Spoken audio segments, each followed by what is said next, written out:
আসসালামু আলাইকুম। আমি আবু সাঈদ, প্রভাষক, ইসলামিক স্টাডিজ বিভাগ, মোহাম্মদপুর মহিলা কলেজ, মোহাম্মদপুর, ঢাকা এবং 17তম নিবন্ধনে মেধা তালিকা প্রথম। সকলে কেমন আছেন? আশা করি আলহামদুলিল্লাহ সকলে ভালো আছেন। আমিও আপনাদের আলহামদুলিল্লাহ ভালো আছি। আমি আজ আলোচনা করব এমপিভুক্ত প্রতিষ্ঠানের প্রধান ও সহকারী প্রধান নিয়োগ সার্কুলার সম্পর্কে। আপনারা সকলে অবগত আছেন, আজ আনঅফিসিয়ালিভাবে প্রতিষ্ঠান প্রধান বা সহকারী প্রধানের সার্কুলার প্রকাশিত হয়েছে।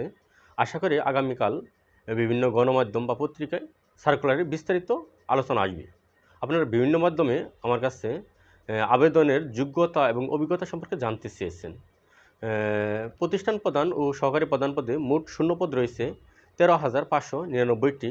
তার মধ্যে স্কুল কলেজ, মাধ্যমিক ও উচ্চ মাধ্যমিক অধিদপ্তরের আন্ডারে বা স্কুল কলেজে রয়েছে 10,278টি, কারিগরি প্রতিষ্ঠানে রয়েছে 190টি এবং মাদ্রাসা শিক্ষা অধিদপ্তরের আন্ডারে রয়েছে 3,131টি। এর মধ্যে শুরুতে আলোচনা করব কলেজ অধ্যক্ষ সম্পর্কে। অধ্যক্ষকে মোটামুটি তিনটি ভাগ করা যায়, যেমন একটি হলো ডিগ্রি কলেজ, আরেকটি হলো উচ্চ মাধ্যমিক কলেজ, আরেকটি হলো স্কুল অ্যান্ড কলেজ। এই ক্ষেত্রে তিনটি তারতম্যের কারণে অধ্যক্ষের শর্ত এবং যোগ্যতার ক্ষেত্রেও তারতম্য রয়েছে। এবং আমরা শুরুতে আলোচনা করব ডিগ্রি কলেজ সম্পর্কে। যেমন ডিগ্রি কলেজের অধ্যক্ষ পদে শূন্যপদ রয়েছে 584টি এবং উপাধ্যক্ষ পদে রয়েছে 627টি। তাহলে আমরা ডিগ্রি কলেজের অধ্যক্ষ পদের জন্য কী কী শর্ত রয়েছে আমরা আলোচনা করব। শুরুতেই আমরা দেখব শিক্ষাগত যোগ্যতা।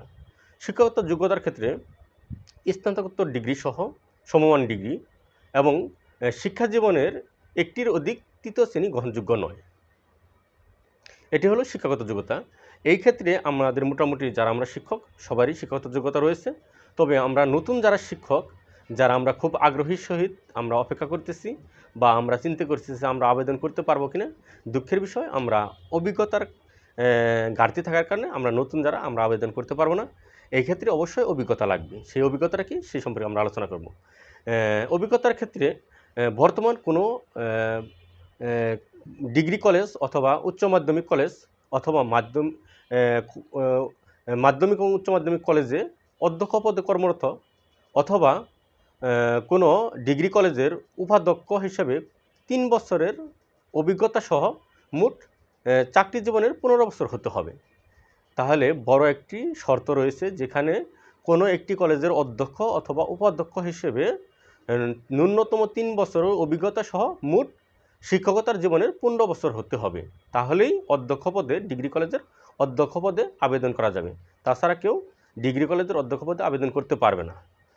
দ্বিতীয়ত, যে উচ্চ মাধ্যমিক যে কলেজগুলো রয়েছে সেই কলেজের অধ্যক্ষ এবং ডিগ্রি কলেজের উপাধ্যক্ষ পদের শর্ত একই।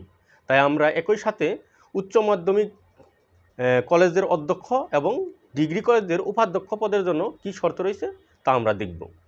আমরা উচ্চ মাধ্যমিক কলেজের অধ্যক্ষ এবং ডিগ্রি কলেজের উপাধ্যক্ষর ক্ষেত্রে শর্ত রয়েছে, বর্তমান কোনো কলেজের অধ্যক্ষ অথবা কোনো কলেজের উপাধ্যক্ষ হিসেবে 3 বছরের অভিজ্ঞতা অথবা জ্যেষ্ঠ প্রভাষক বা সহকারী অধ্যাপক হিসেবে 3 বছরের অভিজ্ঞতা সহ মোট 12 বছরের অভিজ্ঞতা থাকতে হবে। মোট 12 বছরের শিক্ষকতার অভিজ্ঞতা থাকতে হবে। তাহলে এখানকার ন্যূনতম যে যোগ্যতা সেটা হলো জ্যেষ্ঠ প্রভাষক বা সহকারী অধ্যাপক পদে 3 বছরের অভিজ্ঞতা সহ মোট 12 বছরের শিক্ষকতার অভিজ্ঞতা থাকতে হবে। তাহলে আমরা উচ্চ মাধ্যমিক কলেজের অধ্যক্ষ অথবা ডিগ্রি কলেজের উপাধ্যক্ষ পদে আবেদন করতে পারবো।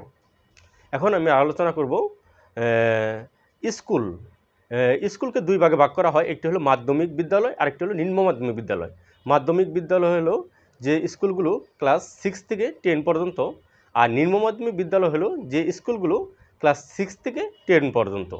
সেই ক্ষেত্রে শুরুতে আমরা আলোচনা করব মাধ্যমিক বিদ্যালয়ের বা ক্লাস 6 থেকে 10 পর্যন্ত যে প্রতিষ্ঠানগুলো রয়েছে সেগুলোর প্রধান হওয়ার জন্য শিক্ষাগত যোগ্যতার ক্ষেত্রে স্নাতকোত্তর বা স্নাতক ডিগ্রি অথবা সমমান ডিগ্রি এবং শিক্ষাগত জীবনে একটির অধিক তৃতীয় শ্রেণী গ্রহণযোগ্য নয়। মোটামুটি শিক্ষাগত যে যোগ্যতা রয়েছে এটা মোটামুটি সকলেরই রয়েছে, কিন্তু অভিজ্ঞতার ঘাটতি থাকার কারণে আমরা যারা বিশেষ করে নতুন উদীয়মান শিক্ষক আমরা এখানে জয়েন করতে পারবো না বা আবেদন করতে পারবো না। সেই ক্ষেত্রে কত বছরের অভিজ্ঞতা থাকতে হবে সেই সম্পর্কে আমরা আলোচনা করব।